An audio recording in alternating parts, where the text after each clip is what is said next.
Finding My Dance by Rita Thundercloud. My name is Wakajaha Haja Piwiga, which means beautiful thunder woman. I am from the Ho-Chunk Nation in Wisconsin and Sandia Pablo in New Mexico. These tribes have different languages, cultures, and ceremonies, but both value an important part of my life, dance.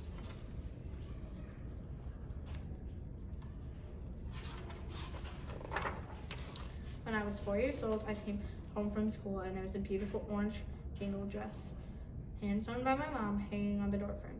The dress had silver cones that clinked together and made the most beautiful sound when they moved, like rainfall. There are many stories about the jingle dress that have been passed down from generation to generation. My mom explained that it was a healing dress, and every time I danced in it, I'd send blessings to everyone watching.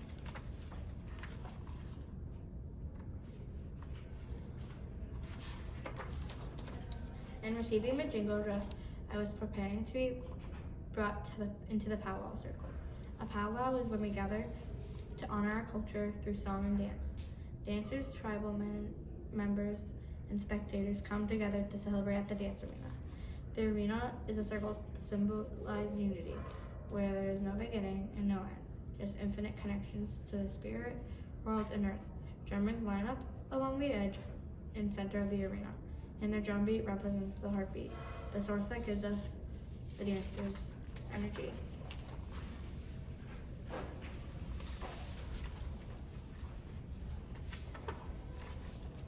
I was nervous when we arrived at the first powwow where I would dance alone, even though my family would be following behind me.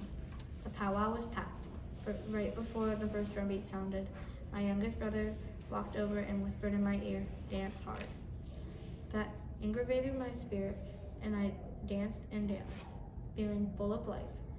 Dancers and spectators shook hands with my family, greeting me and welcoming me into the circle.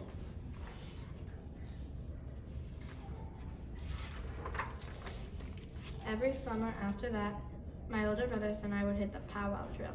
We danced all over the Indian country, traveling from one state to the next every single weekend. We stayed with family and friends along the way, sharing laughter, jokes, and many memories. We jumped from time zone to time zone, region to region, and watched the suns rise and set. It felt magical to witness the changes on Mother Earth. And all the while, my love for dancing was growing.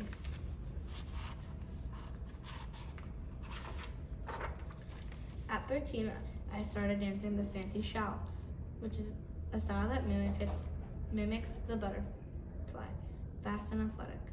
Fancy shawlers fly and twirl around the arena, gracefully keeping time with the drum beat.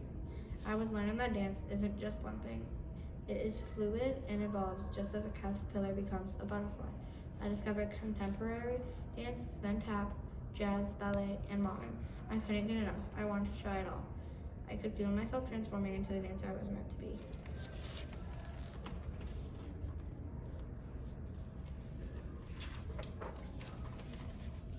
I knew dance was where my heart belonged, so I auditioned for a competitive dance team. Not only did I make the team, I got a solo. I competed against other dance studios at nationals in Las Vegas, Nevada. My dance team made it into the top 3. I was awarded the title International Dance Challenge Champion. I had won with my very first solo.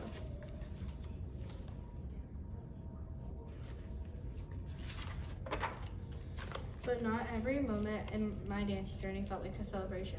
Sometimes I felt like an outsider. Classical dance is rigid and structured, while traditional is more grounded and expressive. I pushed myself to be perfect. The classical style was the opposite of what I was used to, and it wasn't always easy.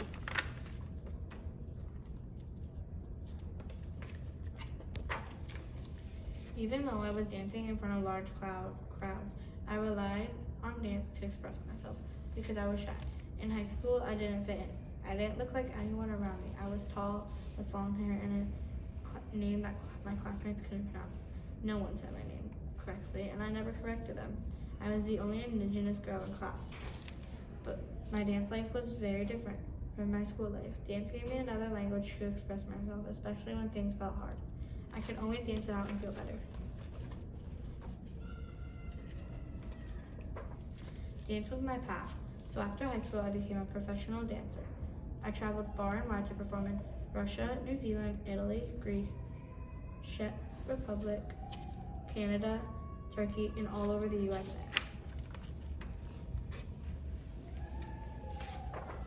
Throughout my travels, I was often greeted with beautiful dark clouds or kisses from the rain on my skin.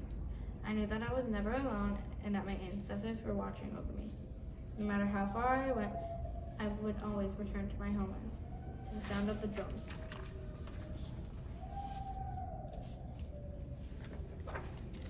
When I got older, I was gifted a beautiful set of eagle wings that had been plucked, dried, and blessed. The eagle flies the highest in the sky, and we believe that their feathers carry our prayers to our ancestors. It is a messenger.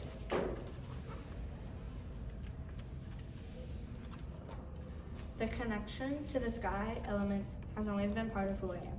When I performed my eagle dance while wearing the wings, it felt like the eagles were with me the entire time. I felt strong, beautiful, and I could fly.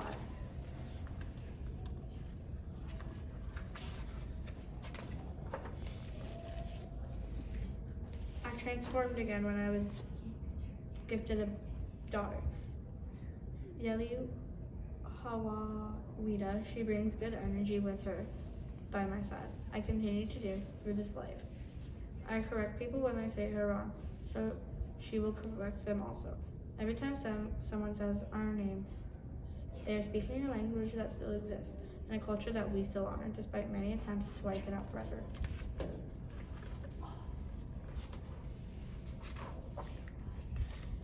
I danced lifetimes before this one, and I will dance lifetimes after this. I am never alone. I have danced alongside my ancestors and will continue to do so for the rest of this cycle existence. I am beautiful Thunder Woman, and dance will always be a part of me.